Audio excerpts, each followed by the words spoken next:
नमस्कार दोस्तों, जय जोहार। मैं कौशल तिवारी और बिहनिया संझा में आपका स्वागत है। छत्तीसगढ़ में बैठी डबल इंजन की सरकार कैसे चल रही है, यह विधानसभा के बजट सत्र में सब कुछ खुलकर सामने आ चुका है।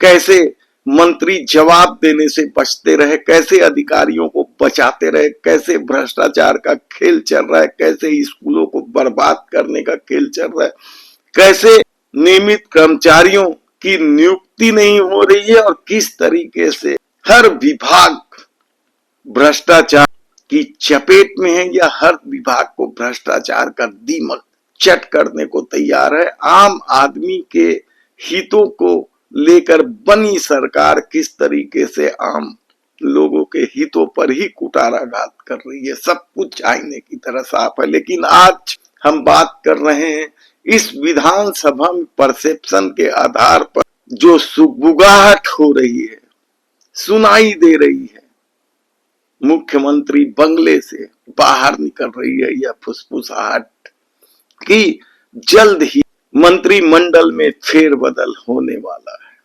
हमारे बेहद भरोसेमंद सूत्रों का कहना है कि सरकार तो चाहती है कि नवरात्रि के बाद ही हो जाए, लेकिन शायद नए वित्तीय वर्ष में यह फैसला कर लिया जाएगा या फिर इसके लिए अनुमति प्रधानमंत्री नरेंद्र मोदी और गृह मंत्री अमित शाह से मांगी जा रही है।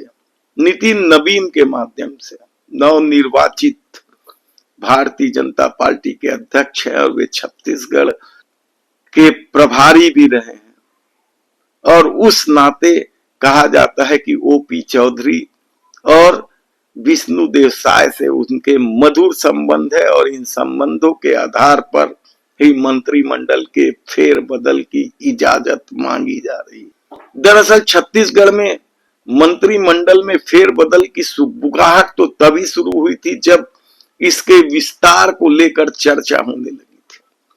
कहा जा रहा था कि विस्तार के दौरान ही कुछ मंत्रियों को बदल दिए जाएंगे, लेकिन कहा जा रहा है कि तब यह कहा गया था कि यह जल्दबाजी होगी, कुछ समय और देना चाहिए, इसलिए सिर्फ विस्तार किया जाए। और इस विस्तार में गजेंद्र यादव, राजेश अग्रवाल और खुशवंत साहेब को मौका मिल गया था।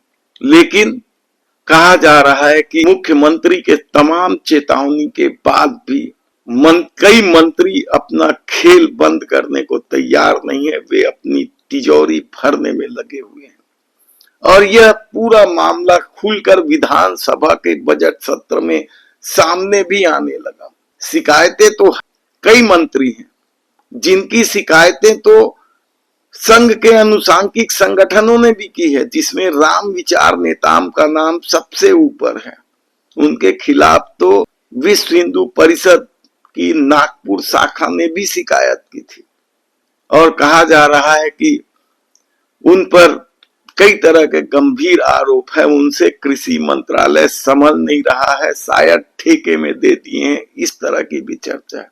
यही नहीं, उनके रवैये को लेकर भी शायद सरकार बेहद नाराज है, ये बताया जा रहा है। खासकर वित्त मंत्रालय इस मामले को लेकर बेहद नाराज है। ऐसे में और भी जिन मंत्रियों की शिकायत है और जिनके फेरबदल की चर्चा थी, उसमें दूसरा प्रमुख नाम राजस्व मंत्री टंकराम वर्मा का है। हमने विस्तार से बताया कि टंकराम वर्मा किस तरीके का प्रभाव रखते हैं। कहा जाता है कि वे बैस खेमे से आते हैं, वे बैस के यहां काम तो कर ही चुके हैं। दयाल दास बघेल के भी रमन सरकार के दौरान मंत्री रहते जिम्मेदारी संभाल चुके हैं और जब इस बार उन्हें टिकट मिली और वे पहली बार चुन कर आए तो उन्हें मंत्री बना दिया गया इन्हीं अप्रोच की वजह से। लेकिन कहा जा रहा है कि जिस तरीके से लगातार उनके खिलाफ विवाद सामने आ रहे हैं, कभी ओएसडी को लेकर, कभी जमीनों को लेकर, तो कभी ट्रांसफर पोस्टिंग को लेकर, और ये सारा नजारा विधानसभा में भी दिखाई दिया और कहा जाता है कि उन्हें लेकर कई विधायकों की भी जबरदस्त शिकायत है। उनसे कई विधायक भी परेशान हैं, क्योंकि जिस तरीके से बिल्डरों के साथ मिलकर खेल खेला जाता है वह किसी से छिपा नहीं, और कैसे कई मामले विधानसभा में उठे हैं। तब ऐसे में जो तीसरा नाम क्या केदार कश्यप होंगे, कहना मुश्किल है, क्योंकि केदार कश्यप का पारिवारिक बैकग्राउंड बेहद मजबूत है। हालांकि उनका विवाद भी राम विचार नेताम और टंकराम वर्मा से कम नहीं है।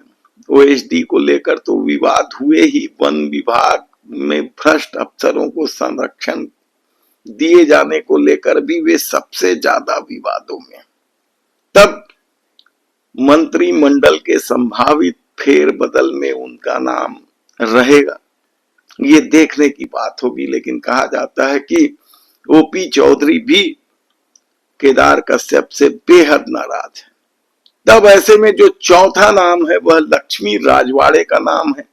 हालांकि कहा जाता है कि वे मुख्यमंत्री के चहेते मंत्रियों में से एक हैं, भले ही उनका विवाद बहुत बड़ा ना हो।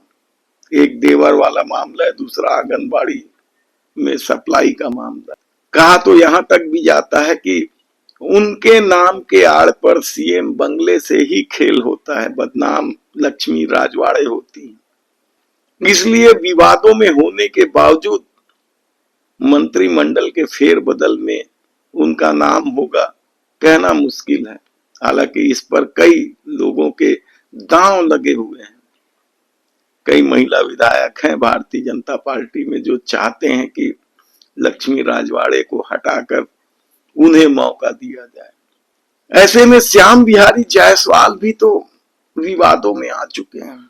उनके विभाग के मेडिकल घोटाले को लेकर तो चर्चा है ही है। मेडिकल कॉलेज के टेंडर को लेकर भी जबरदस्त चर्चा है, तो गुणवत्ता विहीन दवाइयों के सप्लाई के मामले में भी उनके खेल की चर्चा यदा कदा सुनाई देती रहती है। और अरुण साव का नाम तो वैसे भी लिया जाता है, क्योंकि जल जीवन मिशन जो देश के प्रधानमंत्री नरेंद्र मोदी की महत्वाकांक्षी योजना है, उस पर उनके रवैये को लेकर, उनकी संविदा नियुक्ति के खेल को लेकर, खासकर नगरीय निकायों में, और जल जीवन मिशन में गड़बड़ियों की विस्तृत रिपोर्ट तक दिल्ली जा पहुंची और जांच टीम भी दिल्ली से आई थी। ऐसे में दूसरे डिप्टी सीएम विजय शर्मा, कहा जाता है कि वे अमित शाह के चहेते, यानी अमित शाह को इस तरह के लोग पसंद है जो धर्म की राजनीति में सबसे ज्यादा खेल खेलते हैं। लेकिन कानून व्यवस्था की बिगड़ती स्थिति और बढ़ते अपराध ने विजय शर्मा को निशाने पर जरूर लिया। हालांकि उन पर एक बहुत बड़ी जिम्मेदारी है नक्सल मुक्त बस्तर का। बस्तर नक्सल मुक्त हो पाएगा नहीं हो पाएगा, ये इसकी एक अपनी कहानी। यदि कहा जाता है कि यदि मार्च 26 में बस्तर नक्सल मुक्त नहीं हुआ तो उन पर भी गाज गिर सकती है, क्योंकि कानून व्यवस्था और बढ़ते अपराध को लेकर तो वे पहले भी निशाने में। और यदि देश के प्रधानमंत्री, गृह मंत्री दावा करते घूम रहे हैं कि 2026 मार्च तक बस्तर नक्सल मुक्त हो जाएगा और नहीं हुआ, तब देखना होगा। क्योंकि नए 3 मंत्रियों को तो कहा जा रहा है कि पूरा मौका दिया जाएगा। अब बचे मंत्रियों में से हमने आपको बता ही दिया है कि कौन कौन से मंत्री बेहद विवादों में हैं और उनका क्या क्या खेल है। तब देखना होगा कि मंत्रिमंडल के फेरबदल के लिए जो अनुमति मांगी जा रही है, बड़े गुपचुप तरीके से चल रहा है यह खेल। हमारे सूत्र बताते हैं कि एक खाका तैयार हो चुका है सीएम हाउस में, और इस खाके में वे लोग खेल रहे हैं जो 2005 बैच के अधिकारी हैं। वे लोग खेल रहे हैं जो मुख्यमंत्री बंगले के सबसे प्रभावशाली अधिकारी माने जाते हैं, और उनके साथ वित्त मंत्री ओपी चौधरी का भी नाम सामने आने लगा है। तब देखना है कि क्या कुछ होता है। हालांकि अभी तक इस मामले को लेकर ना तो किसी ने मुख्यमंत्री से पूछा है और न ही अभी तक मुख्यमंत्री ने अपने होकर कुछ कहा है।